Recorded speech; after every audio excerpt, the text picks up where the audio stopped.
Minutes کا انتہائی قیمتی وقت آئے گا جس میں آپ کے اور ہمارے دلوں نے اپنے پورے وجود کے ساتھ اللہ کی طرف جڑنا ہے.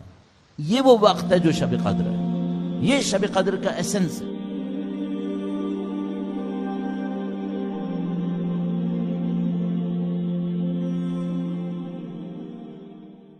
سب کو معلوم ہے یہ شب قدر جو گویا 3 شبوں کے اوپر ظاہر مشتمل ہے.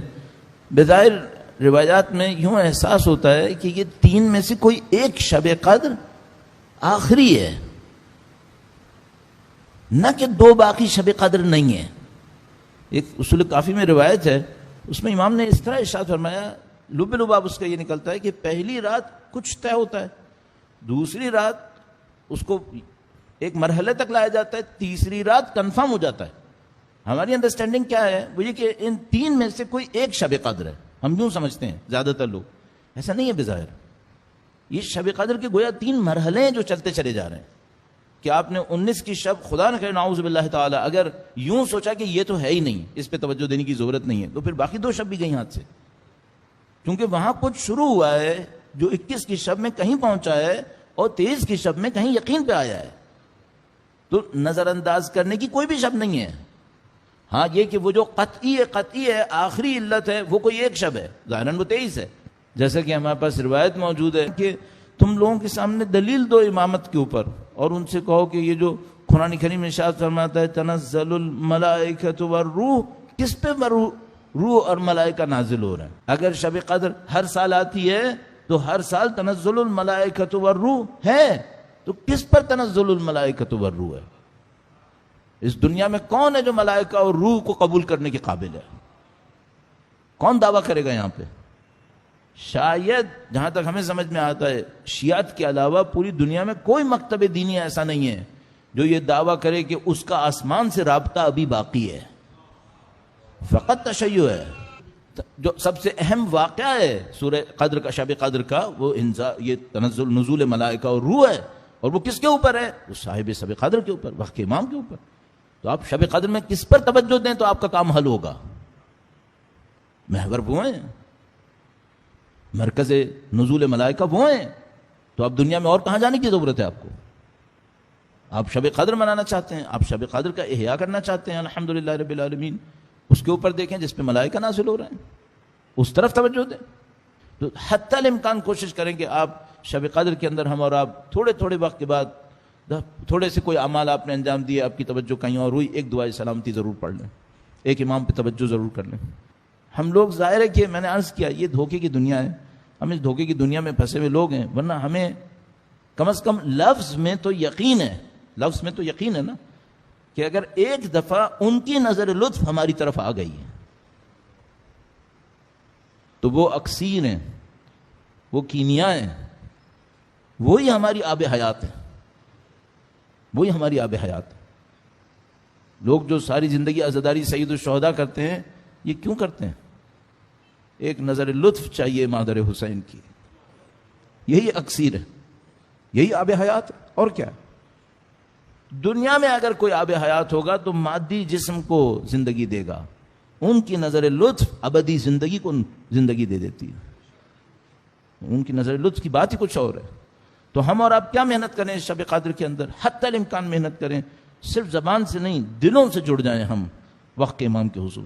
یہ باتیں ظاہر ہے کہ یہ بالکل الف بے ہیں، بنیادی ترین باتیں، ان میں کوئی گہرائی نہیں ہے. بعض اوقات میں ڈرتا ہوں کہ میں آپ لوگوں کا وقت اس پہ ضائع نہ کر رہا ہوں کہ ان میں کوئی گہرائی نہیں ہے. لیکن پھر مجھے سمجھ میں آتا ہے کہ بعض اوقات بہت ساری گہرائیوں کے اوپر باتیں کرتے کرتے دین کی جو روح ہوتی ہے وہ پیچھے رہ جاتی ہے. دین کی روح کیا ہے؟ شب قدر کی روح کیا ہے؟ فرض کر لیجئے میں نے اس میں دعائیں پڑھنا شروع کی، قرآن کریم کی تلاوت کرنا شروع کی، تو میں نے 2 سپارے قرآن کریم پڑھ لیے. فرض کر لیتے ہیں میں نے 200 صفحے دعا پڑھ لیے، دعائے ابو حمزہ الصومالی، مختلف دعائیں، 200 صفحے دعا پڑھ لیے. میں آپ سے ایک سوال کرنا چاہوں گا، یہ زبان سے کہنا کافی ہے یا روح سے نکلنا ضروری ہے؟ کون سی چیز چاہیے؟ ہم سب کو معلوم ہے، آپ اور میں یہاں پہ کوئی ایسا نہیں بیٹھا ہوگا جو میری یہ بات سن کر یہ کہے کہ مولانا زبان سے نکلنا کافی ہے. ٹیپ ریکارڈر کی طرح بولے جاؤ، اس سے کیا فائدہ ہوگا؟ تو پھر آپ کہیں گے کہ مثلا پھر نہ پڑھیں. نہیں، یہ سب ہم پڑھتے ہیں تاکہ اس نقطے پہ پہنچ جائیں جہاں دل جڑ جاتا ہے. بس آپ پوری ایک دعائیں ابو حمزہ شمالی پڑھیں، پوری دعائیں کمیل پڑھیں، اعمال شب قدر انجام دیں، ان تمام کے پیچھے کچھ سیکنڈ اور کچھ منٹس کا انتہائی قیمتی وقت آئے گا جس میں آپ کے اور ہمارے دلوں نے اپنے پورے وجود کے ساتھ مافیہ دنیا و مافیہ سے بے خبر ہو کر اللہ کی طرف جڑنا ہے. یہ وہ وقت ہے جو شب قدر ہے، یہ شب قدر کا ایسنس ہے. تو آپ پوری رات اعمال انجام دیں اور وہ چند لمحے نہ آئے، پھر مزہ نہیں ہے، پھر بات نہیں بنی. پھر اس کا مطلب اس پہ کسی اپنے آپ کو کسی دھوکے میں مبتلا مت رکھیے گا کہ اس کے بغیر چلے گا، نہیں چلے گا. آپ پوری رات اعمال انجام دیں. قیمتی وقت کون سا ہے؟ قیمتی وقت وہ ہے جب آپ کا دل جڑا ہے. قیمتی وقت وہ ہے جب آپ کے قلب کے اندر، گہرائیوں کے اندر خدا متعال سے، حجت خدا سے ایک رابطہ بنا ہے. یہ اہم ہے. باقی سب کیا ہے؟ باقی سب مقدمات ہیں، باقی سب تیاری کا حصہ ہے. نہیں کہہ رہے کہ نہ کریں، نہیں کریں گے تو وہ لمحہ تو پھر قطعاً نہیں آئے گا، لیکن اصل وہ لمحہ ہے. بعض اوقات ہم لوگ 6 گھنٹے 5 گھنٹے عبادتوں میں گزار دیتے ہیں بغیر اس لمحے کے. وہ لمحہ قیمتی ہے، وہی اصل ہے. اس لمحے کے لیے کیا ضروری ہوگا؟ رکاوٹ آتی ہے انسان کے نفس کے اندر. آپ ایک کام انجام دے رہے ہوتے ہیں اللہ کی خاطر، کوئی کام کر رہے ہوتے ہیں، اچانک آپ کے دماغ کے پس منظر میں ایک شیطانی خیال آتا ہے، ایک نفسانی خیال آتا ہے، اور آپ مقابلہ نہیں کر سکے اور نیت میں کھوٹ آ گیا. یہ کام خراب ہو گیا، اب اس اثر سے محروم رہ گئے. تو 6 گھنٹے آپ نے عبادت کی شب قدر، اچانک آپ کے ذہن میں کوئی شیطانی خیال آیا، آج بہت کام کیا، آج بڑی عبادتیں ہوئی، شاید یہاں پہ کسی نے ایسی عبادت نہ کی ہو. ختم، آپ نے ویسٹ کیا، میں نے ویسٹ کیا. البتہ ظاہر ہے کہ شیطان کا کام وسوسہ ڈالنا ہے، آپ کا کام فوراً مقابلہ کرنا ہے، فوراً مقابلہ کرنا ہے. اور خدا نہ کرے نعوذ باللہ تعالی اگر اس آئیڈیا کا مقابلہ نہیں کیا گیا، اس کا مطلب یہ ہے کہ کام ختم ہو گیا، نیت کا کھوٹ آ گیا. آج آپ شب قدر کے اندر انشاءاللہ اپنے خلوص کے ساتھ اپنے امام سے متصل ہوتے ہوئے ان سے طلب کرتے رہیں کہ مولا میری زندگی آپ کے لیے گزرنی ہے، آپ کے لیے گزرنی ہے. ایک لمحہ آیا آپ کا دل متصل ہو گیا خدا سے، آپ کا دل متصل ہو گیا حجت خدا سے، اور وہاں سے اس ندا کو قبول کیا گیا کہ ہاں مثلاً آج سے تمہیں قبول کیا گیا. یہ میں نے اتنی آسانی سے کہہ دیا. لوگ 25 سال اس کے اوپر محنت کرتے ہیں کہ یہ لمحہ آئے کسی طریقے سے. فرض کریں آ گیا اور قبولیت ہو گئی، اور کل سے ہم ان امتحانات میں بھیجے جانے لگے جو اس مقام کا لازمہ ہے. اب اگلا مرحلہ کیا آیا؟ اگلا مرحلہ یہ آیا کہ مجھے ایک امتحان سے گزرنا ہے. اگر یہ فیصلہ کروں تو شب قدر کی دعا پوری ہوتی جا رہی ہے، اور اگر میں اس فیصلے کو کر لوں کہ جس میں شب قدر کی دعا پوری ہوگی تو کیا ہوگا؟ پورا محلہ مجھے احمق کہے گا، معاشرہ مجھے بے وقوف کہے گا. یہ بہت بڑی جنگ ہے جو اب شروع ہوگی. کون اس پہ صبر کرے گا کہ میں بے وقوف کہلاؤں؟ کون اس پہ صبر کرے گا کہ میں لوزر کہلاؤں، کہ میں نے کھو دیا؟ اس پہ کوئی صبر نہیں کرتا.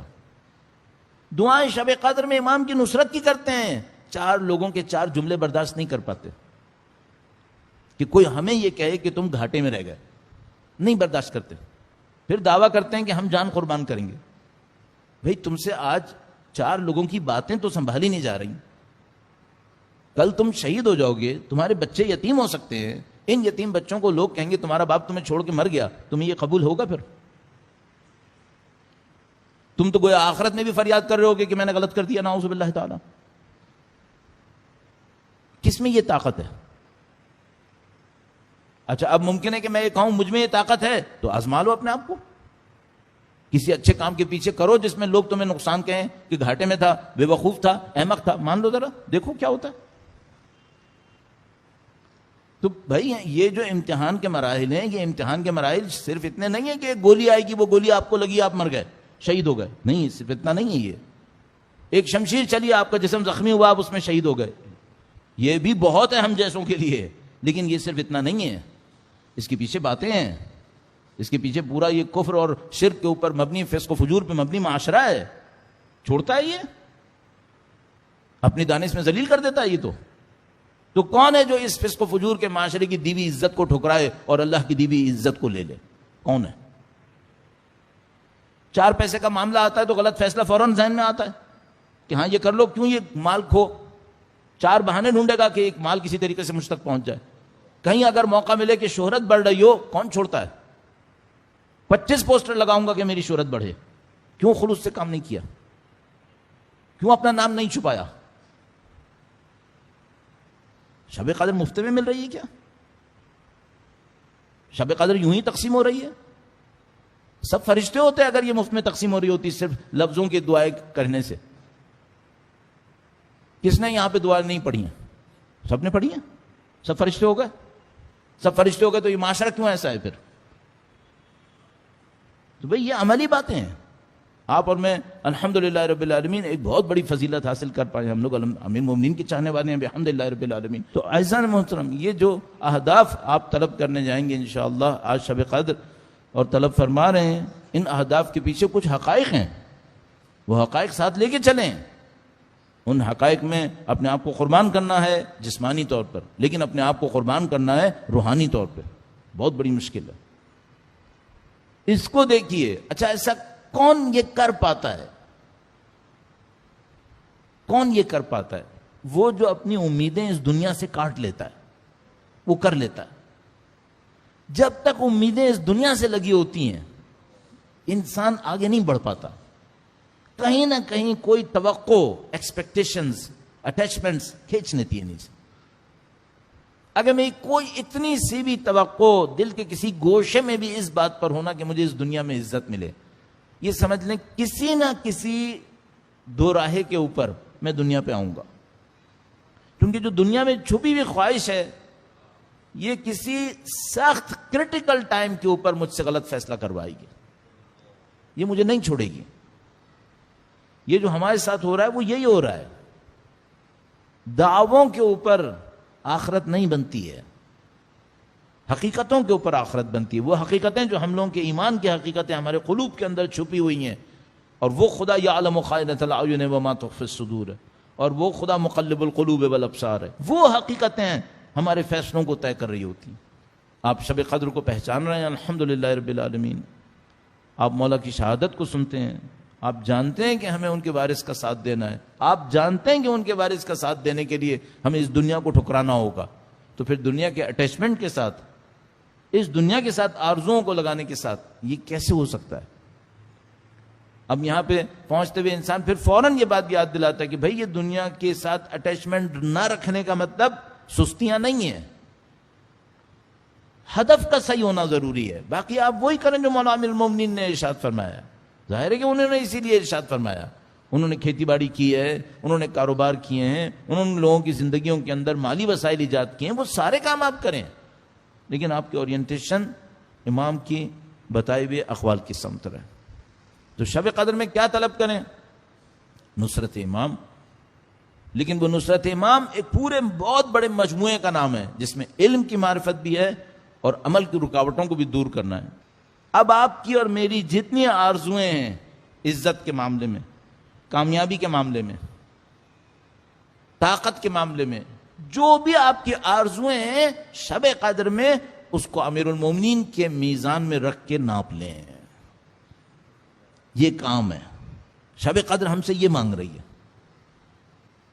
اس میزان پہ اپنی ناپ تول کرو اپنے اعمال کو، اور اگلے سال کے لیے طلب کرو کہ مولا یہ زندگی ایسی گزر گئی، اب اگلے سال کیا کرنا ہے. اگر ہو، کیا پتا 1 گھنٹہ ہے، کیا پتا 3 گھنٹے ہیں، کیا پتا ہم، اگر ہو تو کیا ہونا ہے ابھی طے کرو. شب قدر ہے.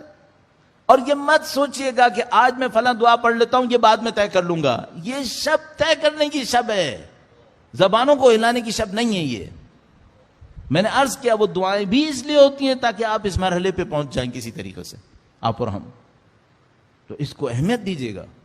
آج کی شب میں وقت نکالیں، آپ اپنے اور اپنے خدا کے درمیان بیٹھ جائیں مولا کے ساتھ اس بات کو طے کریں، مولا میری زندگی کو آپ کی رہبری میں گزارنا ہے. تنہائی کو اہمیت دیجیے گا آج کی شب بھی. حتیٰ کہیں اعمال بھی انجام دینے جائیں تو بعد میں گھر میں کہیں پہنچ کر تنہائی کو اہمیت دیجیے گا جس میں آپ نے یہ کام کرنا.